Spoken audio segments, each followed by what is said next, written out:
ہمارے لوگوں کے ایک مسئلہ یہ ہے کہ وہ جھجکتے ہیں مسائل پوچھنے میں، مسئلہ پوچھتے نہیں ہیں۔ واللہ عالم کیوں نہیں پوچھتے، کہ کیا جھجک ہے؟ کہ حدیث شریف میں آتا ہے انما شفاء العی السؤال، کہ بیمار کی شفا تو سوال کرنے میں ہے۔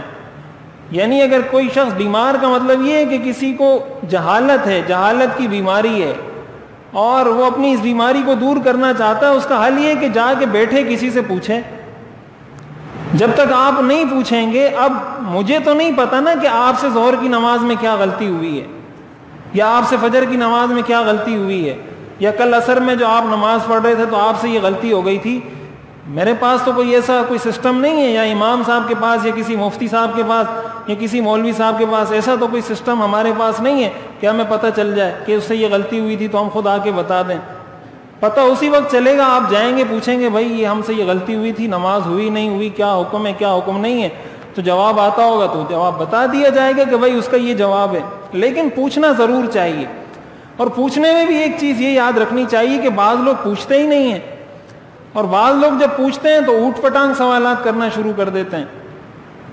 وہ ایک آتا ہے نا کہ کسی استاد نے، کوئی شاگرد تھا وہ بیٹھا ہوا تھا تو وہ سوال ہی نہیں کرتا تھا، تو استاد نے کہا آپ سوال نہیں کرتے، کبھی سوال تو کیا کرو۔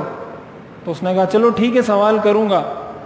تو اس نے بتایا کہ مغرب کا وقت شروع ہوتا ہے جب سورج غروب ہو جائے تو مغرب کا وقت شروع ہو جاتا ہے۔ تو اس نے سوال کیا اگر سورج غروب نہ ہو تو پھر؟ تو اس نے کہا آپ سوال نہیں کیا کرو، آپ جو خاموش بیٹھے تھے اسی طرح آپ اچھے تھے۔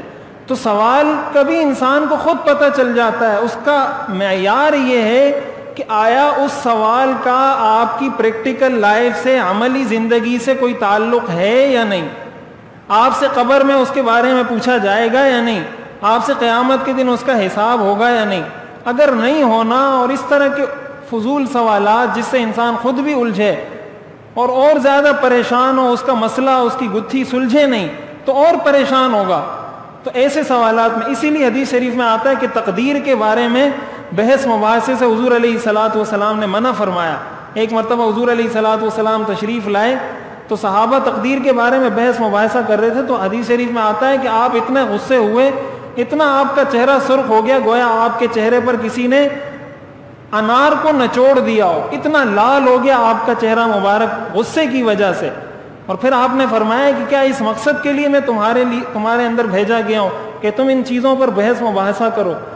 تو اب ان چیزوں سے منع کیا گیا اس لیے کہ اس کا آپ کی عملی زندگی سے تعلق نہیں ہے، بس آپ کو بتا دیا گیا بھائی یہ عقیدہ رکھنا ہے، حدیث میں، قرآن میں صحیح حدیث ہر چیز سے ثابت ہے، اسلام کا بنیادی عقیدہ ہے۔ تو سوال انسان کو کرنا چاہیے، اور یہ اس کو خود پتہ ہوتا ہے کہ آیا اس کا میری عملی زندگی سے تعلق ہے یا ویسے ہی میں سوال کر رہا ہوں۔ تو جو اس طرح کے سوالات ہیں ان سے احتراز کرنا چاہیے، جو کام کا سوال ہو وہ کر لینا چاہیے، تاکہ انسان کے علم میں اضافہ ہوگا اور اس کے وہ مسائل حل ہوتے چلے جائیں گے۔